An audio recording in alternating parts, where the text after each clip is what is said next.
Welcome back नाज़रीन। आपने देखा शेर अफजल मरवत साहब को गिरफ्तार कर लिया गया है। हम आपको पिछले 1 घंटे से बता रहे थे तकरीबन कि हमारे जिन मेहमानों को आना था तहरीक इंसाफ के शेख वकास हकीम साहब, उन्होंने कहा पुलिस की हालात की वजह से यानी गिरफ्तारी के खदशे के बाइस मैं नहीं आ पाऊंगा और शेर अफजल मरवत साहब को गिरफ्तार कर लिया गया। ये पहली गिरफ्तारी राणा साहब हो सकती है, ये आखिरी नहीं है। मेरा ख्याल है ये इंतजार कर रहे हैं मजीद लोग बाहर निकलें। पार्लियामेंट हाउस के अंदर से तो गिरफ्तार कर नहीं सकती पुलिस, सो ये गेट से जो ही बाहर निकले उनको गिरफ्तार कर लिया गया। सारे कर लेना। देखिए मेरे ख्याल से जो भी ये नया कानून बना है जिसके अंदर अगर आप इजाजत के बगैर जलसा करें तो उस वायलेशन के अंदर जो है ये शायद गिरफ्तारियां हो रही हो। मैं इसकी तस्दीक जो है 100% नहीं कर सकता क्योंकि ये ऑन गोइंग है, अभी हुआ है। तो मेरा ख्याल है कि दिस इज इट। जी साथ जट साहब मेरे से मौजूद है, उनसे पूछ लो। जट साहब अस्सलाम वालेकुम। जी अस्सलाम वालेकुम। सर सुना आप भी पार्लियामेंट के अंदर ही फंसे हुए हैं? जी बिल्कुल, यहाँ पर काफी ज्यादा ट्रैफिक जैम है और गाड़ियों में बैठे हुए तमाम अरकान असेंबली यहाँ गाड़ियों में बैठे हुए, रोड ब्लॉक किए हुए हैं और पुलिस की बारी नफरी जो है वो बाहर खड़ी हुई है। सर वो आप ही के इंतजार में खड़े, शेर अफजल मरवत को गिरफ्तार कर लिया गया। जी मेरी इतला में आया है, मुझे पता चला है कि शेर अफजल मरवत साहब को गिरफ्तार कर लिया गया है। तो आपको लगता है कि मजीद गिरफ्तारियां भी अब?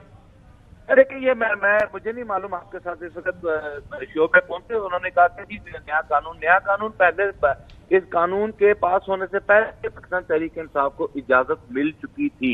हमने उसके तनाजर में जो है ये अपना वो किया है, तो कोई ऐसी वायलेशन की नहीं है कि जिससे ये कहा जाए कि ये इन लोगों ने वायलेशन की है। एनओसी हमारे पास था, एनओसी के बावजूद हमने जलसा किया। अब जलसा करने के बाद एफआईआर देना और एफआईआर देने को मेरा ख्याल है कि इन लोगों को ये कामयाब आवाज कट गई जट साहब की। जट साहब लेट्स सी आप किस तरह निकलने में कामयाब होंगे। जब तो ये देखना पड़ेगा ना हुकूमत साहब कौन निकल पाएगा कौन नहीं निकल पाएगा। मुझे लगता है कि आज चंगे भले लोग रात सरकारी मेहमान होंगे। देखिए अगेन अब देखना यह है कि सियासी तौर पर ये जो गिरफ्तारियां हो रही हैं इससे फायदा हुकूमत को क्या होगा। सबसे आम सवाल यही है ना, हुकूमत क्यों गिरफ्तार करेगी? इतने साल सलामत सारे अंदर। अच्छा चलो अच्छी बात है, कर दें, ठीक है। अदालतें मौजूद हैं, वो चलेंगे, उनको जमानतें मिल जाएंगी। हल इससे मुल्क का सियासी अगर हल निकल, मेरी बात सोनिया हो जान गलियां विच मिर्जा यार फिरे पाजी पलकनियों फिरना ऐसी नहीं जान देना किसी और को। सुनो मसला ये है कि इस वक्त मोहतरम शहबाज शरीफ साहब या राणा साहब की जो पार्टी है उसके सामने मकसद क्या है, वो क्या करना चाहते हैं, मतलब ये जानने की हमें कोशिश करना चाहते हैं। और क्या नहीं, टाइम उनको पहले कौन सा मसला है, उनको कोई किसी तरह कोई चैलेंज नहीं है, कोई थ्रेट नहीं है, आराम से सादा अक्सरियत भरपूर अंदाज में मौजूद है। और मोले को बड़ा खतरा है। सुनो, अगर उनको अगर 2/3 चाहिए होगी तो वो भी मिल जाएगी। वो तो राणा साहब बता रहे हैं तो that is not an issue. लेकिन वो ये भी बता रहे हैं कि ऐसा एट दिस पॉइंट टाइम ऐसा कोई हमारा कोई मकसद कोई नहीं है। आप चीफ जज साहब ने आज इनकार कर दिया वो अपनी एक्सटेंशन वगैरह लेने से। सो अब मसला यह है कि सियासी तौर पर आप इस शहर के अंदर सियासत देख रहे हैं, मेरे ख्याल में दोनों को कोई 2-2.5 दहाइयां हो गई हैं। इससे कोई फायदा जो एग्रेसर पार्टी है उसको कभी हुआ है? हमेशा जो एक्यूज बेचारी जो विक्टिम पार्टी होती है, रिसीविंग एंड होती है, उसी को फायदा होता है। और पाकिस्तान की सियासत के अंदर वही आता है कि जो बंदा जेल में जाए, द नंबर ऑफ टाइम एक एमएनए, एक एमपी, एक पॉलिटिकल वर्कर जेल में जाता है, वो गिन के रखता है, अपने लीडर को बताता है जी मैं तुम्हारी पार्टी वास्ते ना इन दफा जेल गया। जेल जाओगे तो पता लगेगा ऐसा किसी ने शौक नहीं होता जेल जाना। सारे जेल भेजिए। देखिए सियासी कारकुन जो है ना वो पीपल्स पार्टी के देख लें, पीएमएलएन के भी अपने इनके जियाले हैं, जो साथ पार्टी के रहते हैं वो रहते हैं।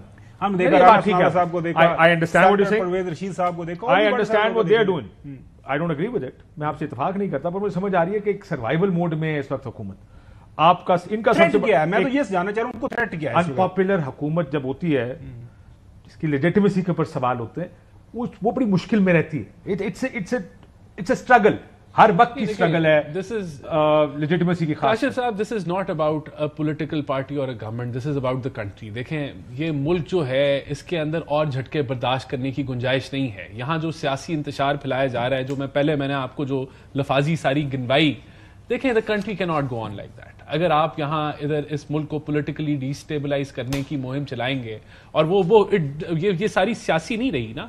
देखिए पीटीआई आईएमएफ को खत तक और पता नहीं क्या कुछ लॉबीइस्ट हायर करके इंटरनेशनली भी पाकिस्तान के मफादात को जो है वो हमला आवर करना। देखिए हमें ये मुल्क जो है एक इकोनॉमिक कोलैप्स से निकला है। हम वापस उसमें जा सकते हैं। तो अगर हमने आगे बढ़ना है, देखें यहाँ प्राइम मिनिस्टर का फ्लोर ऑफ द हाउस में था। ब्रदर, जब पिछली हुकूमत थी 3.5 साल, क्या आपने जलसा कोई नहीं किया उस? नहीं, देखें बात ये कि जलसे किए नहीं किए, बड़े जलसे किए और हमें भी बड़ी रुकावटों का सामना करना पड़ा, सब कुछ करना पड़ा। क्या उस वक्त जो आर्गुमेंट दिया जाता था कि सर हमें बुला के समझाया जाता था भाई लोगों उधर चले ओ सर चलने दें भाई, पॉलिटिक्स इनका काम है, पॉलिटिक्स करना ऑपोजिशन का। देखिए मुझे क्यों ना करे पॉलिटिक्स? मैं आपको बताता हूं। देखिए फर्क क्या था? फर्क ये था हम उस वक्त ऑपोजिशन में थे, तो अब ये आप ऑपोजिशन में? नहीं, फर्क ये था कि हम कह रहे थे बैठो। उस वक्त जब हम ऑपोजिशन में थे हम तब भी कह रहे थे बैठ जाओ। आज हम गवर्नमेंट में, आज प्राइम मिनिस्टर ने कहा बैठ जाओ। नहीं, हम कहते थे एक तकरीर की शहबाज शरीफ साहब ने, चार्टर, एक सेकंड रुक जाए, चार्टर ऑफ इकोनॉमी, अगले दिन बीबी ने प्रेस कॉन्फ्रेंस करके कहा केला चार्टर ऑफ इकोनॉमी, कोई चार्टर ऑफ इकोनॉमी पार्टी के साथ नहीं हो सकता। कहते तो सुना देता हूं। देखिए ये बातें जुमले की हद तक अच्छी है कि हमारे वजीर आजम ने ये कर दिया था। पार्टी के अंदर अग्रेशन बहुत था, बीबी नहीं चाहती थी मुज़ाकरात हो, कोई नहीं चाहता था, और मेरा ख्याल है सियासी तौर पर शायद ठीक भी था आपके लिए। नहीं, देखें ऑपोजिशन लीडर शहबाज शरीफ थे, वो पार्टी के सदर थे। उन्होंने जब बात की तो वो पूरी गवर्नमेंट जो है वो जाती थी ना नेशनल सिक्योरिटी की मीटिंग्स में, जाते थे। देखिए राणा साहब देखें, इस वक्त सदर जो भी हो पार्टी का इख्तियार, पार्टी की फैसला साजी, पहले नवाज शरीफ बाद में मरीम नवाज क्या। देखिए काजी साहब और राणा साहब, आपके वाला साहब के साथ बड़ा अच्छा हमारा ताल्लुक रहा है।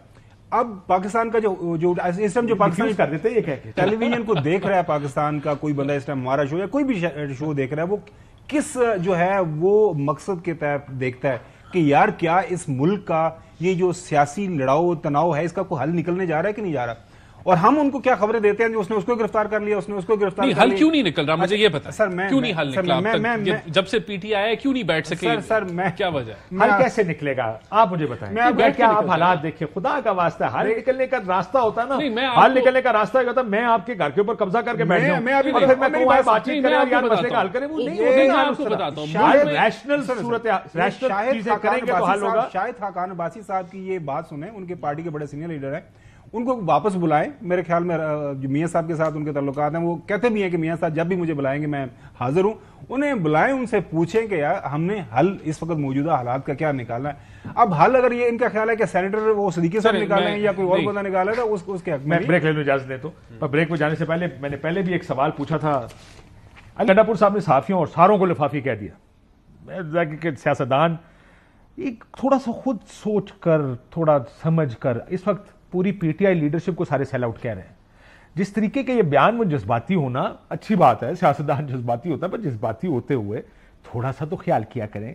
कभी इधर मुड़ते हैं तो उधर आप घुस जाते हैं, उधर जाते हैं उधर चले जाते हैं। वैसे तो माफिया मांग ली गई हैं और कहा जा रहा है कि अली अमीन गंडापुर साहब भी माफी मांग लेंगे, लेकिन ऐसी बयान ही क्यों दें जिसकी बाद में माफिया मांगनी पड़े। एक ब्रेक लेते हैं नाज़रीन, देखिए गंडापुर साहब की तकरीर नुकसान है कोई? देखिए गंडापुर साहब, ये सारा उस तकरीर की वजह से हो रहा है या 7:01 पे जलसा चल रहा था उस वजह से हो रहा है? अच्छे अल्फाज का चुनाव हो सकता था। सलमान अकरम राजा साहब ने उसी जलसे में तकरीर की है, बड़े अच्छी सुलझी तकरीर की है। आप सख्त बातें भी अल्फाज के अच्छे चुनाव से आप कन्वे कर सकते हैं। अब गालम गलोच करके नहीं आपने हर बात को हाईलाइट करना होता, लेकिन उनका जरा वो गंडासा स्टाइल है, वो समझते हैं कि शायद इसी से बात बेहतर हो सकती है, लेकिन I don't think so sir. जनाब देखिए गंडापुर साहब ने ये तकरीर इसलिए की क्योंकि खान साहब चाहते हैं कि ये तकरीरें, बिल्कुल बात ठीक, ये उनकी ख्वाहिशात के मुताबिक ये सारा कुछ हो रहा है। और खान साहब जो हैं वो मेरे समझता हूँ फर्द वाहिद की वजह से आज ये पोलराइजेशन का माहौल है, वरना ये ना होता। देखें ऑपोजिशन वाले नून को वोट डाल रहे होते हैं, नून वाले पीटीआई को वोट डाल रहे हैं। नहीं, ऑपोजिशन हुकूमत जो है वो मुल्की मफाद के लिए इकट्ठे चलो, मफाद हमारे मुल्क की मफाद में सारों को इकट्ठा चलना चाहिए था।